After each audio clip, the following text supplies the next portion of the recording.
Party పరంగా BC సోదరులకి 42% రిజర్వేషన్లో సీట్లు అలాట్ చేస్తూ మొదట గ్రామ పంచాయతీ ఎన్నికలు నిర్వహించాలని ఈరోజు కేబినెట్ నిర్ణయించడం జరిగింది. మిగిలిన ఎంపీటీసీలు, జెడ్పీటీసీలు, అదే రకంగా మున్సిపల్ కార్పొరేషన్లు అన్నీ కూడా కోర్టులో ఒక కంక్లూజన్ వచ్చిన తర్వాతనే వాటిని నిర్ణయం తీసుకోవాలని కూడా ఈరోజు రాష్ట్ర కేబినెట్ లో సుదీర్ఘంగా చర్చించిన తర్వాత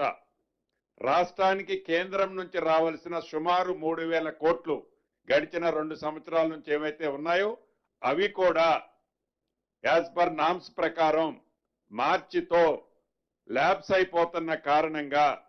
రాష్ట్రానికి రావాల్సిన 3,000 కోట్లు ల్యాబ్స్ చేసుకోవటం ఇష్టం లేక స్థానిక సంస్థలు ఓన్లీ గ్రామ పంచాయతీ ఎన్నికలు పెట్టాలని ఈరోజు కేబినెట్ నిర్ణయం